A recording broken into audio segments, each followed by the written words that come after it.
Dalam latihan tembak pada malam hari, seringkali kita melihat peluru yang ditembakkan menyala. Kilatan cahaya melesat menuju sasaran. Kadang tampak seperti senjata laser pada film fiksi ilmiah. Apa sebenarnya sumber cahaya itu? Mengapa peluru yang ditembakkan bisa menyala? Dan apa tujuannya? Peluru yang menyala tersebut disebut sebagai peluru tracer. Di bagian belakang proyektil peluru tracer terdapat bahan pyroteknik atau bisa dibilang semacam kembang api yang ketika terbakar menghasilkan cahaya yang terang. Cahaya ini bisa dilihat bahkan pada siang hari dan akan sangat jelas pada malam hari. Bahan yang digunakan sebagai tracer adalah senyawa yang ketika terbakar menghasilkan cahaya yang terang. Misalnya, senyawa berbasis magnesium, strontium, atau barium. Elemen ini dicampur dengan bahan lain untuk memperlambat reaksi pembakaran, sehingga bisa terbakar lebih lama. Contoh komposisi tracer adalah pada peluru tipe M62. Bahan tracernya terdiri dari 28% serbuk magnesium, 55% strontium nitrat, dan 17% polivinil klorida sebagai deteren. Bahan tracer berada di bagian belakang dari proyektil. Karena itu, peluru tracer umumnya memiliki ukuran proyektil yang lebih panjang dibandingkan peluru biasa. Pada saat ditembakkan, ledakan propelan yang mendorong proyektil akan menyalakan senyawa ini sehingga terbakar dan memancarkan cahaya ketika proyektil melesat.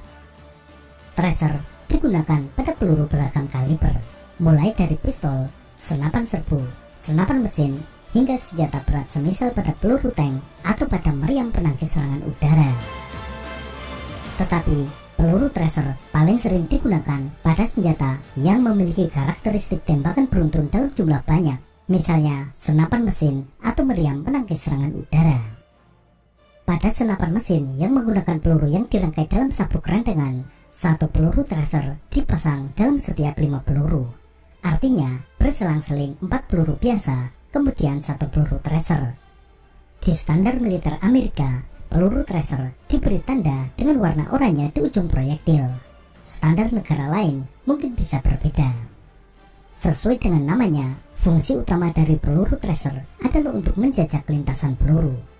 Dengan peluru tracer, penembak bisa melihat lintasan peluru yang ditembakkannya untuk kemudian melakukan koreksi arah tembakan. Misalnya, ternyata lintasan peluru melenceng terlalu ke kanan dari target, maka tinggal menggeser arah senjata ke arah kiri. Tracer juga bisa digunakan untuk memandu tembakan prajurit lain. Misalnya, komandan pasukan dapat menggunakan peluru tracer untuk memberi komando pada anak buahnya untuk menyerang target tertentu. Komandan tersebut menembakkan peluru tracer ke arah target. Maka, prajurit anak buahnya yang melihat lintasan peluru tersebut akan mengikuti menembak ke arah target tersebut. Peluru tracer juga dapat digunakan sebagai peringatan ketika amunisi di dalam magasin hampir habis. 2 atau 3 peluru tracer ditempatkan di bagian paling bawah dari magasin. Maka, ketika penembak melihat kilatan cahaya tracer dari peluru yang ditembakkannya, berarti amunisi di dalam magasin sudah hampir habis. Dia akan bersiap-siap untuk mengganti magasin.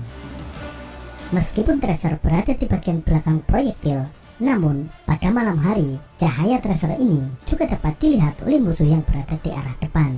Hal tersebut bisa memberitahu musuh posisi di mana tembakan berasal. Untuk menghindari hal ini, beberapa jenis tracer diberi bahan tambahan yang mampu menunda pembakaran, sehingga tracer baru menyala setelah sekitar 100 meter dari moncong senjata. Saat ini, terdapat juga tracer yang dirancang untuk perangkat night vision. Tracer ini menghasilkan cahaya yang sangat redup atau bahkan tidak terlihat sama sekali dengan mata telanjang, namun bisa terlihat jelas ketika menggunakan night vision goggles. Di luar fungsi utamanya, latihan tembak menggunakan peluru tracer menjadi tontonan yang sangat menarik, apalagi latihan yang dilakukan oleh negara sultan seperti ini.